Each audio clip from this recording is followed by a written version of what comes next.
If you're looking for homeschool sanity, welcome. I'm Dr. Melanie Wilson, Christian psychologist turned homeschool mom and curriculum author. But I was once so disorganized, I thought I had to quit homeschooling and stop having kids. Now, by the grace of God, I have 6 homeschool graduates. Whether we're discussing parenting, productivity, or practical tips, I pray that this episode is just what you need for happy, healthy homeschooling. Hey, homeschoolers. As we are solidly into the school year, you may be experiencing some challenges. I want to share the top 5 struggles I dealt with in my 25 plus years of homeschooling and how I dealt with them or would deal with them today. My hope is that you will feel normal if a psychologist and mother of 6 had the same issues that you do. My hope is also to encourage you that you can overcome these difficulties. You absolutely can. My first struggle, as most of you know, was keeping my house in order while actually homeschooling. When I started, I was accomplishing neither. I cared for my 3 kids, but it seemed like that was all I could handle. I knew I couldn't homeschool or have any more children the way it was going. That's when FLYLady changed the way I thought about routines. I thought they were enslaving when they were really liberating. Doing the same things in the same order in the morning and evening in particular helped me feel on top of my housework and my homeschool. I'm going to put some links to some episodes on this topic in the show notes. But today, I want to stress one aspect of our routine that helped me keep our home in order over the years: kids doing chores. I don't have a specific chore system to recommend to you. I tried them all: chore boards, badges, apps, and various approaches. And they all worked for a while.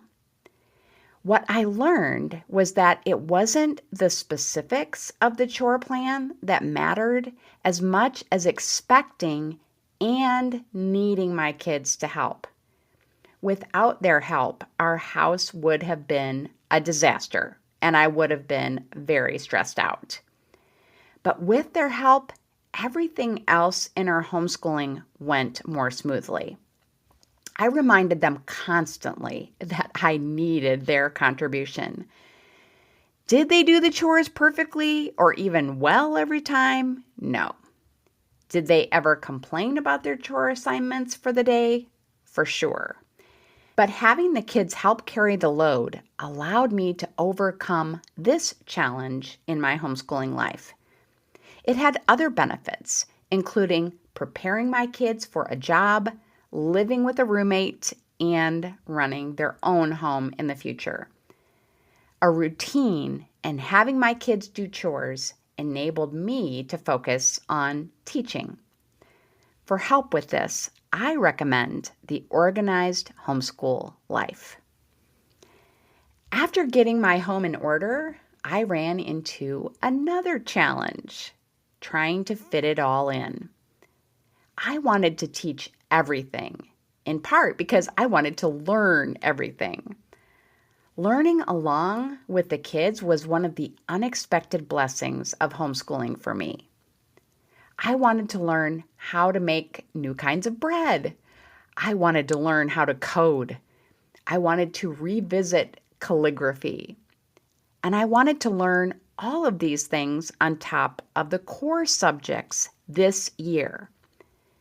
But no matter how hard I tried, I couldn't fit it all in. Can you relate?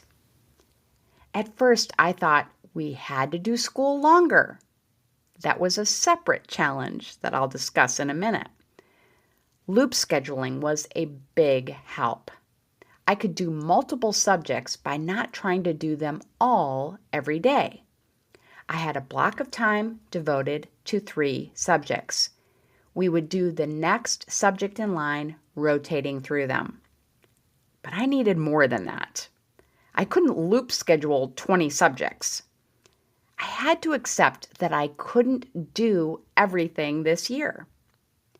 One thing that helped was realizing that some subjects, like science and history, don't have to be explicitly taught every year. You'll always be learning science and history along the way, but you may not have to have a formal curriculum if you have other priorities this year. Hindsight allows me to see that we only accomplished a fraction of what I wanted to do, but it was enough. With God as our guide, it will be enough books read, enough skills practiced, enough experiences had. I'm still accepting that I won't be able to learn all the things, but as I grow in this area, I have more peace and joy. One way to fit math into your school day is using CTC Math, the sponsor of this podcast. Are you looking for a new math curriculum? CTC Math specializes in providing online video tutorials that take a multi-sensory approach to learning. Favorably reviewed in Kathy Duffy's 102 Top Picks and the Old Schoolhouse Crew Review, the lessons are short and concise to help your children break down concepts and appreciate math in a whole new way. The lessons are taught the traditional way, not to a test. Each one of the video tutorials is taught by an internationally acclaimed teacher, Pat Murray, who is renowned for teaching math concepts in a simple, easy-to-understand way and in only a few minutes at a time. CTC Math uses a multi-sensory approach of effective graphics and animation synchronized with the voice of a friendly teacher together with practical assessment. This 3-pronged attack makes learning so much easier and more effective. Even students who struggled with math are getting fantastic results, and those who are doing just okay are now doing brilliantly. Visit ctcmath.com today to start your free trial. As I tried to fit more school and activities in, I tried extending our school hours. With more kids in our family and more commitments, we would just have to add more to our afternoon schedule, I thought. When I was homeschooling 2 kids with a little one who napped, I could fit a science experiment or a craft in the afternoon. But as our family grew, I found I was able to do less and less formal schooling after lunch.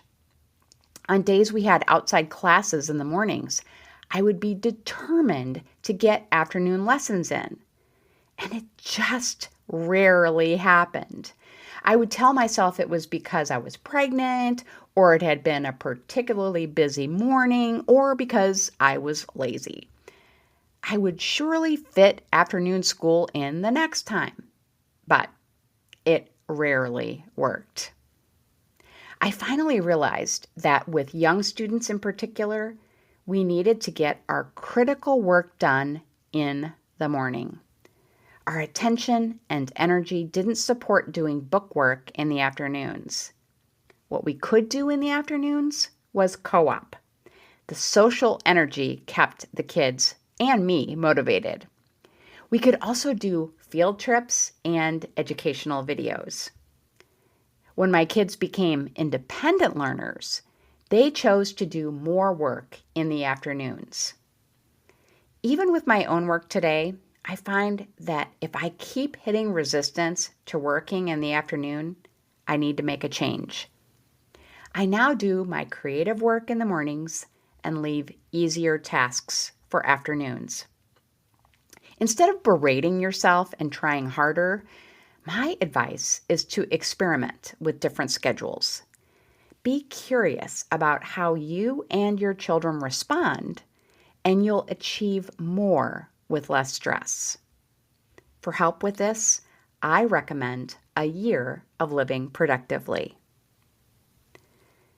Getting chores and school done was often impeded by another challenge, my children's arguing over whose turn it was to have the easy chore or get the preferred blanket for school time.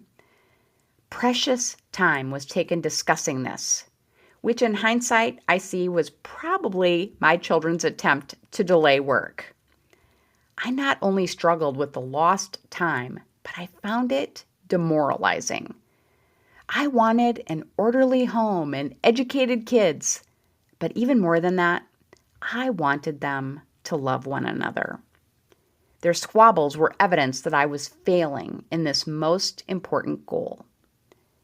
I used practical approaches to deal with these issues, and they were successful in large part.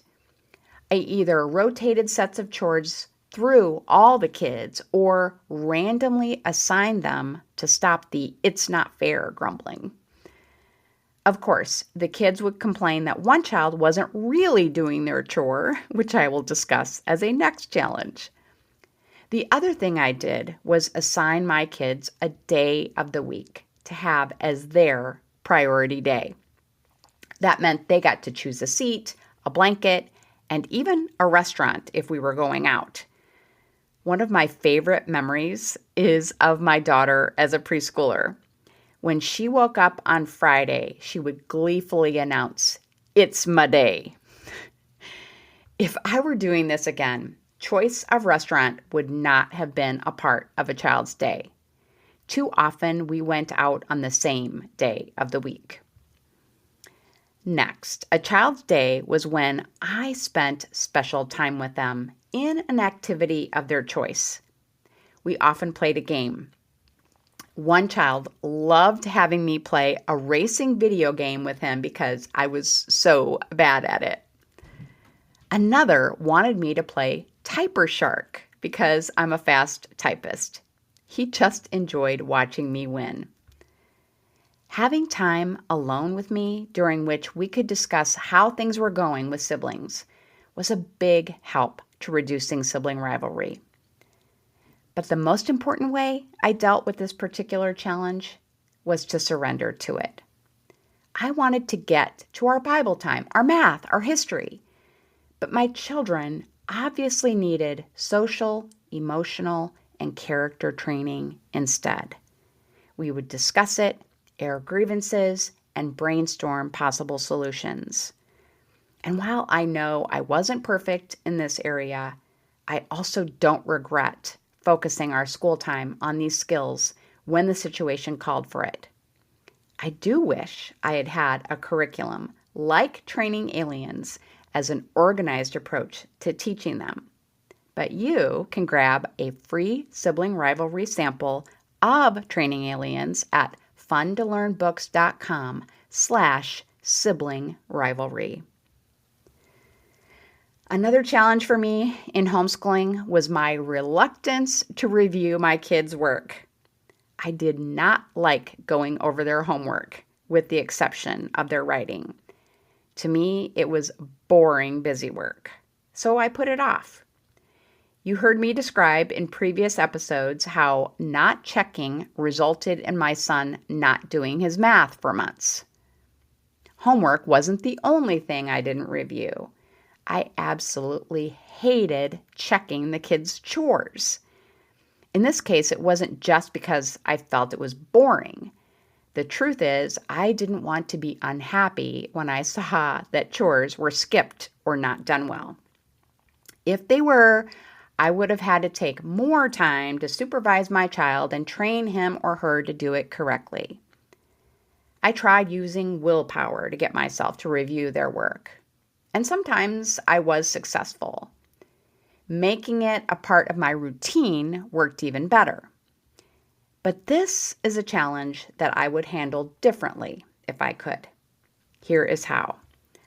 I would have rewarded my kids for coming to me to have their work reviewed.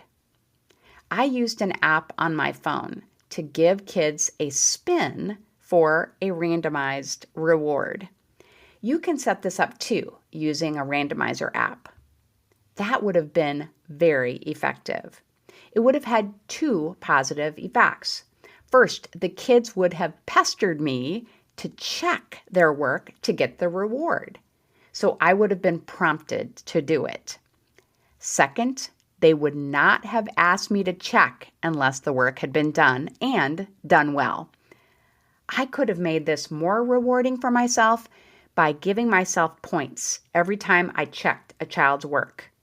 What I wanted most at this time in my life was personal time to do what I enjoyed.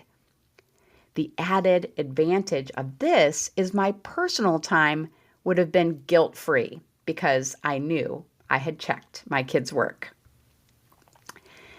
Today, I discussed 5 challenges I had in homeschooling: keeping the house in order, fitting it all in, school in the afternoons, sibling squabbles, and reviewing kids' work. I shared with you how I dealt with those challenges or would deal with them now. What I didn't share is that I'm thankful for these challenges. They taught me to be more organized and productive. They grew my character, my parenting skills, and my dependence on God. And they also allowed me to serve homeschoolers like you. Do you have a challenge I didn't mention? Screenshot this podcast episode and tag me at Homeschool Sanity on social media. I would love to chat about it. To find the links to CTC Math and the other resources I mentioned, visit the show notes page at homeschoolsanity.com/5challenges. That's the number 5. Have a happy homeschool week. Thanks so much for listening to the podcast. I hope something you heard was encouraging. If you have a personal question to follow up, don't hesitate to message me. I'm at Homeschool Sanity on social media. Be sure to check my free resource page at homeschoolsanity.com/resource and find Sanity Saving Curriculum at funtolearnbooks.com. This has been a production of the Ultimate Homeschool Radio Network.